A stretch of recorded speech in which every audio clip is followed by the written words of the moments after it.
দীর্ঘ ৮ বছর পর উৎসের সাথে দেখা। বাজারে এসেছিলাম সবজি মাছ কিনতে। হঠাৎ কে যেন কাঁধে হাত রাখলো। পিছন ফিরে তাকাতেই চমকে উঠলাম। এ যে উৎস, যে কিনা একসময় আমার নিত্যদিনের সঙ্গী ছিল, যার সাথে একদিন কথা না হলে যেন দম বন্ধ হয়ে যেত। আজ ৮টা বছর পর ওকে দেখে চমকে গেছি। খানিকটা কাঁপছে আমার কণ্ঠস্বর। তু তু তুমি? হ্যাঁ, আমি। তুমি এখানে? এতদিন পর কি মনে করে? কেমন আছো? এতগুলো প্রশ্ন একসাথে। কোনটার উত্তর দেব? Oh sorry. না ঠিক আছে। বাজার করা হয়েছে? তাহলে ব্যাগটা দাও, চলো হাঁটি। না না, আমার ব্যাগ আমি নিজেই নিতে পারবো। ও অভ্যাস আমার আছে। তো বলো, এতদিন পর হঠাৎ কি মনে করে? জানলে কি করে আমি এখানে? তোমার বাসায় গিয়েছিলাম, আম্মুর কাছে শুনলাম তুমি এখানে, তাই তোমাকে এগুতে চলে এলাম। আম্মু? বাহ, আম্মু ডাকটা ভোলনি তাহলে। কিছু কিছু মানুষকে চাইলেও ভোলা যায় না। ও আচ্ছা। কুহু, হুম। আবার কি আমরা এক হতে পারি না? পারি না। আবার সম্পর্কটাকে নতুন করে শুরু করতে? কি? আমি বিবাহিতা, তুমি বিবাহিত। কিভাবে এসব কথা বলছো তুমি? মাথা ঠিক আছে তোমার?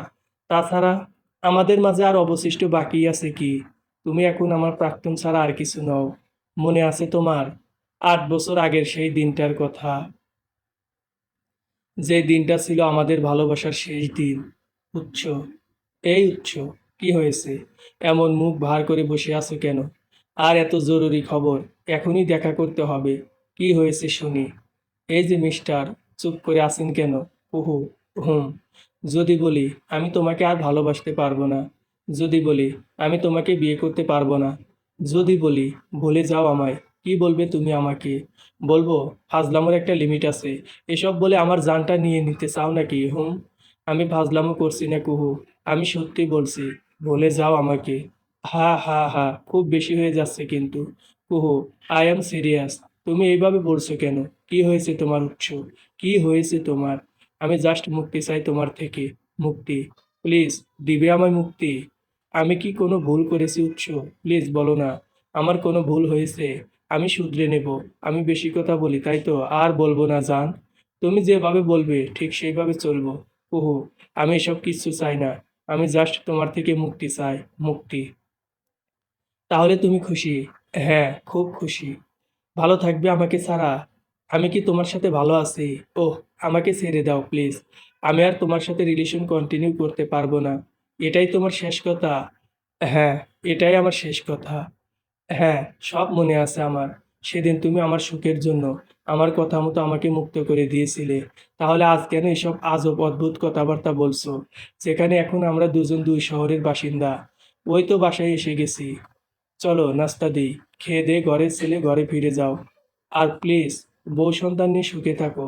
দয়া করে আজকের পর আমার সাথে আর দেখা করতে এসো না। আমি কোনো মেয়ের সংসার ভাঙতে চাই না, বা কোনো মেয়ের মনে আঘাত দিতে চাই না। কথাগুলো বলতে বলতে গেট দিয়ে বাসার ভিতরে ঢুকতেই ৪ কি ৫ বছরের একটা ছোট মেয়ে দৌড়ে এসে আমাকে জড়িয়ে ধরে, আর আমার হাত থেকে বাজারের ব্যাগটা পড়ে যায়। আমি মেয়েটার ২ কাঁধে হাত থেকে বলি, কে তুমি মা? আমি আর উৎস একসময় কল্পনা করতাম আমাদের একটা মেয়ে হবে।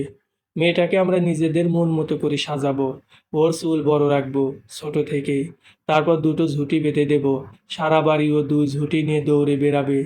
আমার আর উচ্চের সম্পর্কটা ছিল খুবই অমায়িক। আমাদের কোনোদিন বিচ্ছেদ ঘটবে স্বপ্নেও ভাবিনি। যেখানে ও আমার আম্মুকে নিজের মায়ের মতো দেখতো। প্রায় দিনই আসতো আমার আম্মুর সাথে দেখা করতে। আমি বাসায় থাকি বা না থাকি, কখনো কখনো দেখা যেত আমি কলেজে, অথচ সে আম্মুর সাথে দেখা করে আবার চলেও গেছে। রিলেশনের সময় একদিন হঠাৎ করে ফোন দিয়ে বলল, কুহু, আমি আম্মুর সাথে দেখা করতে চাই। আমি ওকে বললাম, কার আম্মু? উৎস রেগে গিয়ে বলল, তোমার আম্মু বুঝি আমার আম্মু না? আমি অবাক হয়ে গেলাম, কিভাবে একটা ছেলে আমার আম্মুকে নিজের আম্মু করে ফেললো। আমি ওকে বললাম, তুমি যে আম্মুর সাথে দেখা করতে চাও, আমি আম্মুকে কি পরিচয় দেব তোমার? ও আমাকে সোজাসুজি বলল, কেন? আমি যা হই তোমার তাই বলবে? আম্মুকে বলবো? তাহলে আবার কি? তুমি এসে বলো যা বলার, আমি কিছু বলতে পারবো না। আচ্ছা ঠিক আছে, আমিই বলবো। তাহলে কালই আসছি আমি আম্মুর সাথে দেখা করতে। আচ্ছা। আমি তাহলে বাসায় বলে রাখবো আমার এক ফ্রেন্ড আসবে বাসায়, কেমন? আচ্ছা। পরের দিন সকালে আমি আম্মুকে বললাম, আম্মু, আজ না, আমার এক বন্ধু আসবে তোমার সাথে দেখা করতে। তোর বন্ধু? তোর সব বান্ধবীদের তো আমি চিনি। কে আসবে? আরে আম্মু, বান্ধবী না, ও আমার বন্ধু, শুধুই বন্ধু। আম্মু, তুমি না, সেদিন আম্মু অনেক রকম রান্না করেন। আমি তো রান্নার আইটেমগুলো দেখে অবাক। এত কিছু রান্না হয়েছে আজ। আম্মু, আজ এত কিছু রান্না করলে যে? আমার মেয়ের একমাত্র বন্ধু আসবে, তাই আর কি। আমি মাথা নিচু করে মাথা চুলকাতে চুলকাতে চলে আসলাম আমার রুমে। তারপর আম্মুর একটা শাড়ি নিয়ে পরে ফেললাম। একটু পরেই উৎস আসবে। আজ প্রথমবারের মতো আসবে ও আমাদের বাসায়। দুপুরের দিকে উৎস এসে হাজির। আমি গিয়ে দরজা খুললাম। উৎস এসে আমাকে জিজ্ঞেস করলো, আম্মু কোথায়? আমার আম্মু পিছন থেকে এসে এই আম্মু ডাক শুনেই ফিদা। একদম ইমোশনাল হয়ে গেছেন। এই প্রথম তিনি নিজের মেয়ে ছাড়া অন্য কারো মুখে আম্মু ডাক শুনলেন। আম্মু এসে বললেন, এই যে আমি বাবা। বাহ, প্রথম মিটেই বাবা, ভালোই তো। তারপর আম্মু উৎসকে রুমে নিয়ে বসতে দিলেন। বাসায় আমি আর আম্মু ছাড়া আর কেউ নেই। বাবা মারা গেছেন অনেক দিন আগেই। এখন আম্মুই আমার পৃথিবী, আর আমিই আম্মুর পৃথিবী। উৎস আম্মুর সাথে কথা বলতে চাইলো। আম্মু বলল, কথা অনেক হবে বাবা, তবে খাওয়া দাওয়ার পর। আম্মু উৎসকে খেতে দিল। আমিও খেতে বসলাম। আম্মুর একমাত্র সন্তান বলে অনেক আহ্লাদে আমি। আম্মু না খাইয়ে দিলে খাই না বললেই চলে। আম্মু উৎসকে খাবার বেড়ে দিয়ে আমার জন্য এক প্লেট খাবার নিয়ে বললেন, জানো বাবা, ও আমার হাতে ছাড়া খায় না। নিজে হাত দিয়ে কয়বার খেয়েছে মনেও হয়তো নেই ওর। এই বলে আমার মুখে লোকমা তুলে দিলেন আম্মু। উৎস এবার বলে উঠল, আমিও যদি বলি, আজ থেকে আমি যখনই আসবো আমাকে খাইয়ে দিতে হবে, দিবেন আম্মু? বাবাকে হারিয়ে আম্মু একদম কেমন যেন হয়ে গেছে। এখন অল্প মায়াতে আবেগী হয়ে যায়। আম্মু চোখে জল নিয়ে বললেন, হ্যাঁ বাবা, দেব। তারপর আম্মু আমাদের দুজনকেই খাবার খাইয়ে দেন নিজ হাতে। খাওয়া দাওয়া শেষে আম্মু বললেন, বাবা মরা মেয়ে আমার, অনেক আদরের মেয়ে আমার, ওকে আমি কোনোদিন একটা আঁচড়ও পেতে দেইনি বাবা। বুঝছো?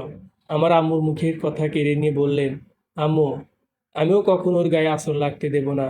আমি ওকে খুব ভালো রাখবো, খুব ভালোবাসি যে ওকে। আর সেদিন উৎসর কথা শুনে আম্মু স্বস্তির নিঃশ্বাস নেয়, যে আম্মুর পর কেউ একজন আমাকে আগলে রাখবে। আর যেদিন উৎস আমাকে ছেড়ে যায়, সেদিন আমার চেয়ে আমার আম্মুই বেশি কষ্ট পায়।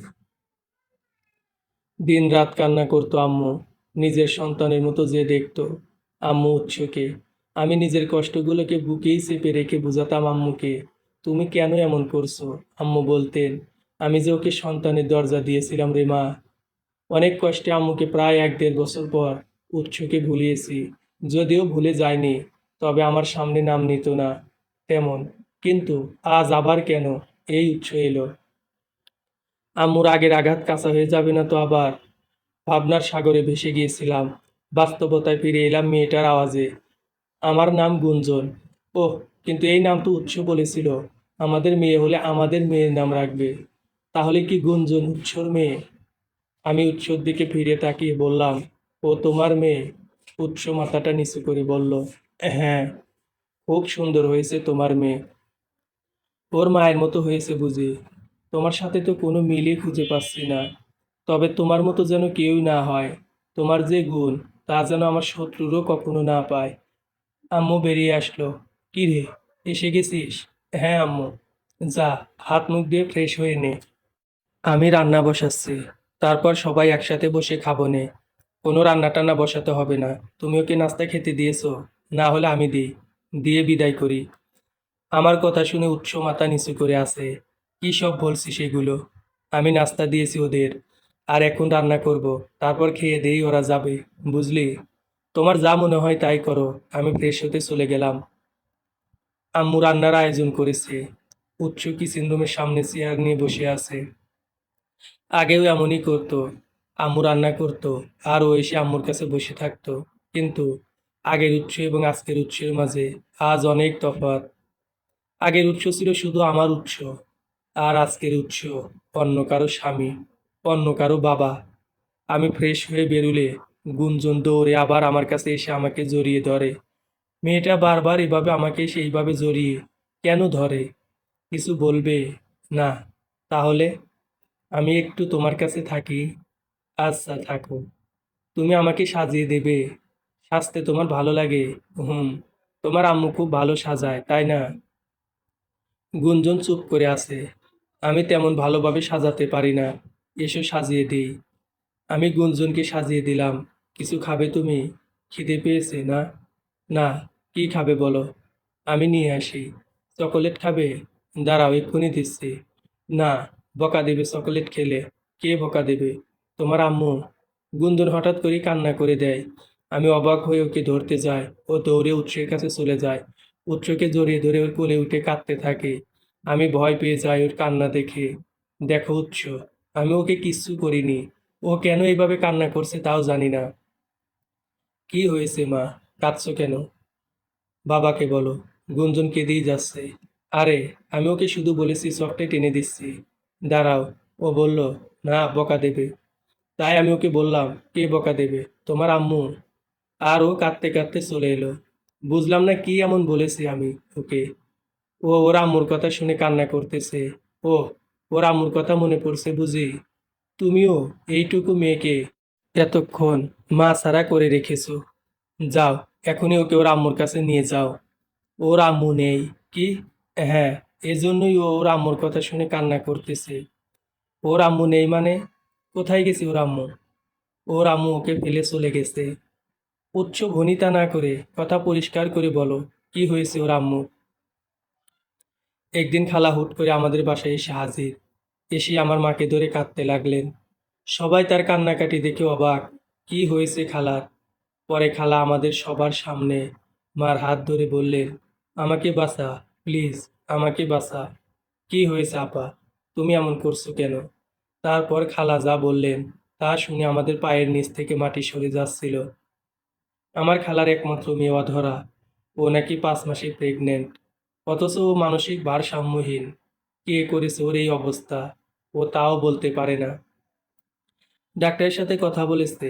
ডাক্তার বলেছে এই বাচ্চা কোনোভাবেই নষ্ট করা যাবে না। নষ্ট করার চেষ্টা করলে মায়েরও ক্ষতি হতে পারে। এখন কি করবে সে কিছুই বুঝতে পারছে না। সমাজে মুখ দেখাবে কি করে? কথাগুলো বলে খালা হাউমাউ করে কাঁদতে লাগলেন।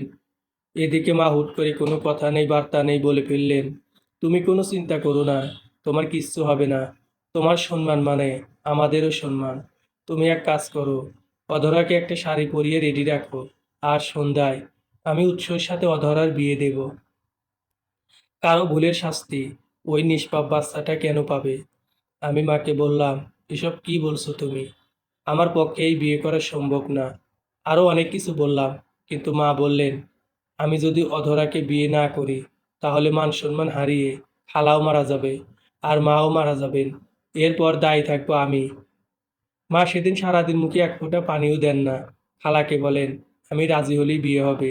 এদিকে মা না খেয়ে অসুস্থ হয়ে পড়েন। তাই আমি তোমাকে সেদিন ফিরিয়ে দিই। তোমাকে কিছুই জানাই না, যাতে তুমি আমাকে ভুল বুঝে ভুলে যাও, সামনে আগাও। তারপরের দিন আমি অধরাকে বিয়ে করি। আর তারপরই মা মুখে খাবার তোলেন।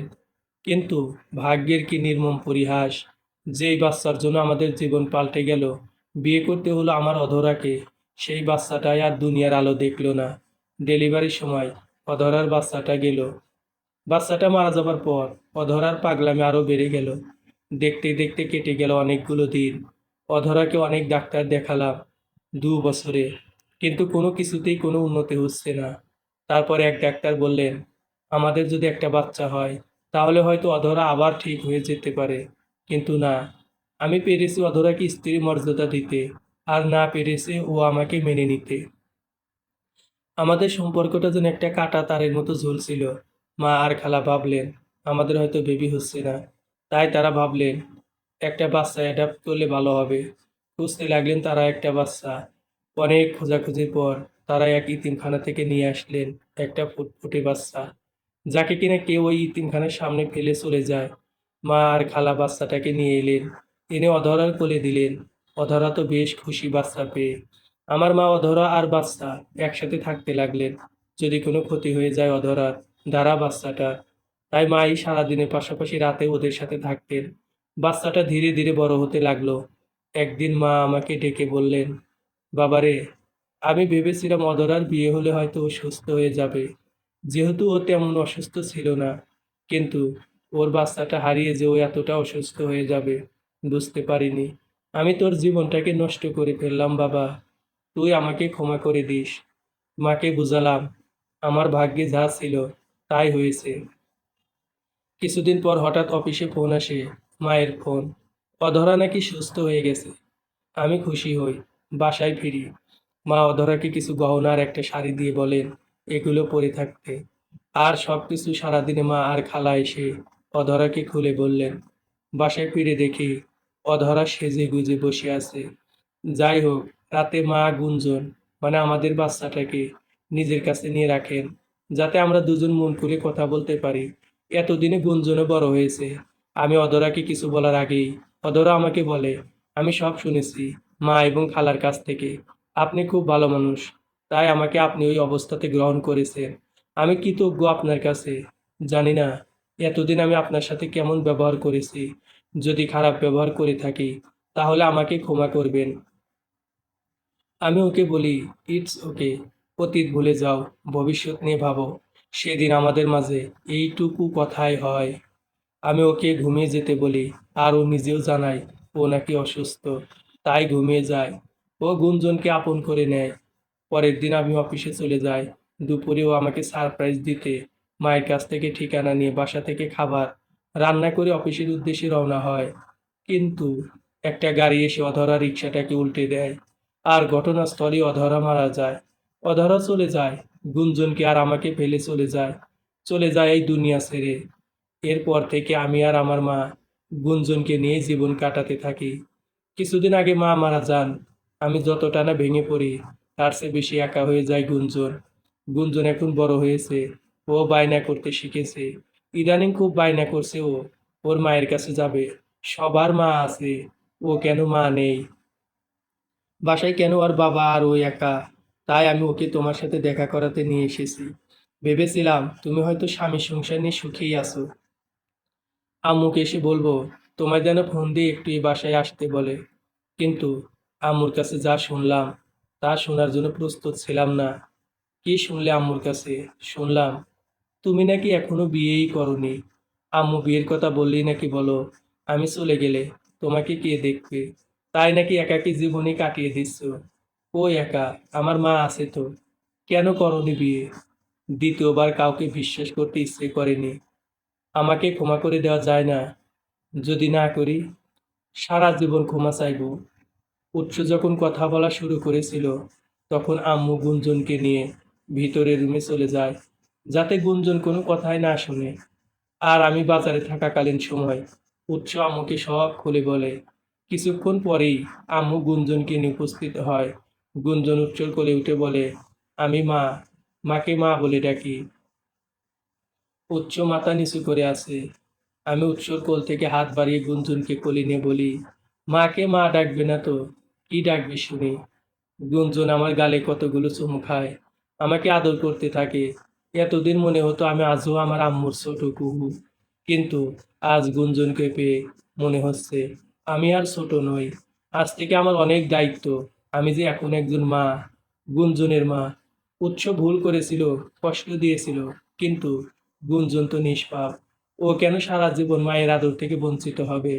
এই মেয়েটার মুখের দিকে চেয়ে উৎসকে একবার ক্ষমা করাই যায়। সমাপ্ত।